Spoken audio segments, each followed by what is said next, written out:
I'm going to show you how to use this template that I'm including with the clock. As you can see, it has lots of information on it, so kind of just take some time to look at all the different measurements and the information on here to get a sense of what this whole thing is about. It has the horizontal line right down here that will need to be, use a level on it to make sure it's exactly, exactly level when you use this template. It has two possible positions for the clock, the blue position on the left and the red on the right. There are corresponding holes in the back of the clock that are marked red or blue, or one of the holes has both red and blue on it. The one on the left would put the clock more to be more centered in that area above the TV. So this is probably the one that you will end up using. But I know that the wall has a lot of space to the right, where there's a door and then a wall above the door. If you want to kind of move the clock over to be a little bit more centered on the whole wall, then the position on the right, the red position, would fit that a little bit better. So I'll just go through it here with you, how to use this. Each side here shows the position of the hand shaft of the clock, where the weight is wound up onto in relation to the rest of the clock frame. And I have a note here saying that the hand shaft should be at least 76 inches above the floor to make sure that the clock will run at least 24 hours when you wind it all the way up. Okay, so first, of course, you have to find the studs in the wall and you'll have to mark where the center of the studs of each one is. And so I've just got to put a little mark here. I'm using an extra piece of plywood on my wall just because the studs on my wall here don't correspond with the studs on your wall, so this gives a little extra strength for when I put the screws in. So then you move this template. It's got each stud marked here. This is 4 feet 3/8 inch. That's that one. It's the center 3 studs on the diagram that you sent. And this is 5 feet 4 inches, 5 feet 10.5 inches over here. So you get them lined up with where you marked on the wall, where the center of those studs are.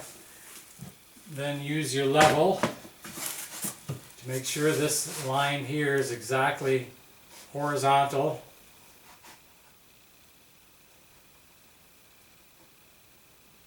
Once you have that determined, okay. Let's see. There we go. When this line is perfectly level, then you mark where each of those, in each of these holes here, there are 3 holes for red and 3 holes for blue. And you put a little mark on the wall, like that. Okay. Then I will include 3 screws with the clock and an 1/8 inch drill bit. So this will be for drilling through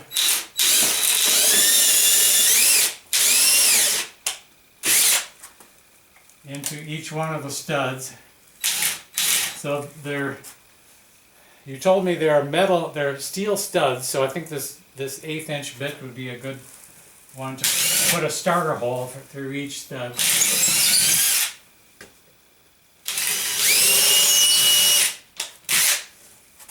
Okay, and then the screws go in. I've got 3 screws here that I will include with the clock, and they should go so that the gap between the wall and the back side of the screw head is 3/8 of an inch. So the clock is tight enough to the wall, but it's not too tight so that you can't lock it into place once you get it hung up there. So I'll put each of these in.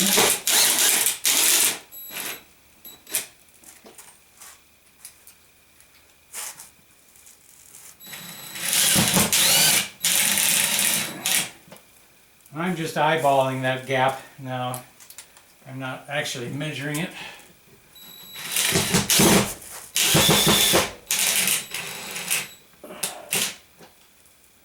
Okay. Now if you choose to use that the red position for the clock, that will hook onto 2 of those studs, but this screw at the far right, there's no stud in that area that I could use on the clock frame.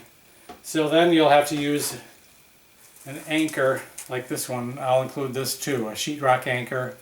Put that in the wall and then put in the screws so that, again, so you have a gap of 3/8 of an inch. And the main weight of the clock will be carried by the upper screws anyway. The lower screw, this one is really just for stability, so that just to help lateral, prevent any lateral motion of the clock frame.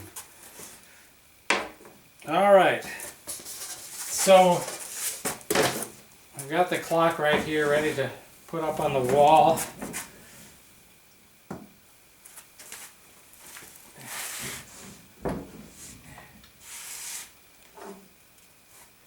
Which is a little tricky getting all those holes, all the screws lined up on the holes in the back. Just gotta take your time. Let's see. There we go. Make sure each screw gets put into the big part of that hole on the back first. Make sure they're all set in there.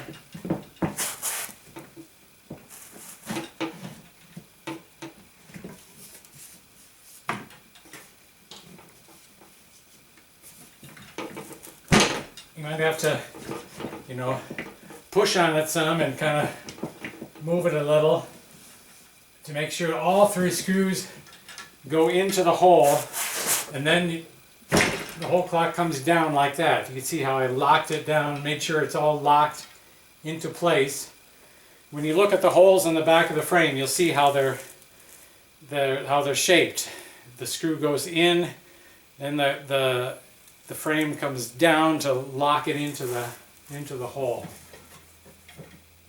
So now it's unlocked. Now it's locked in place. It can't move. Okay. And then from there, of course, I have other instructions about putting together the pendulum and setting it all up, how to wind it.